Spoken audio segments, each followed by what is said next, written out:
Thanks, everyone. I don't know if you can see Mia in the background, but that's my best buddy, Mia. I feel like after 4 months, I'm confident calling her my best friend. So I don't want to disappoint Linda because she said that everybody on Mayor's shows are usually young and attractive, and I took that to mean she meant me specifically. With that said, it pains me to have to tell her I went for a physical the other day and I had to ask my doctor how to fix my back, which I pulled out via sleeping. Oh. It's true. That happened. I fractured my wrist as a child and bounced back quickly. I pulled a muscle in my back while sleeping and have been down for the count for almost a year. So here we are. I don't think my doctor finds me as funny as I find me, which is disappointing. I had nothing better to say because I'm sitting there naked and I have a weight issue, so we're going to make inappropriate jokes because I'm very uncomfortable.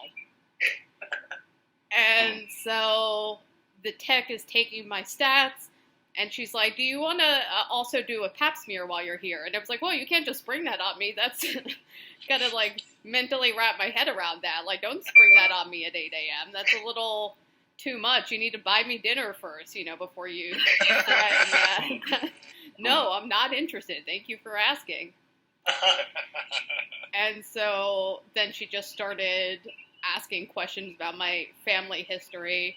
And she's like, oh, do you have any diseases in your family history you want to talk about? I was like, well, which one do you want to talk about? Cancer, epilepsy, heart disease, diabetes? Like, I mean, you pick it. We'll talk about it. Your choice. She's like, well, what kind of cancer? I was like, again, pick which one you want to talk about. Your choice. Again, did not find my smorgasbord of family diseases as funny as I did. But so finally the doctor comes in and we're talking, and I have lost a little weight since the beginning of the pandemic. And so I said to her, I'm going to be really disappointed if I keep losing weight and take this mask off and still find myself unattractive. It's really going to piss me off. And she's like, maybe you should talk to somebody about that. I was like, that's what I'm doing right now. Can you fix it?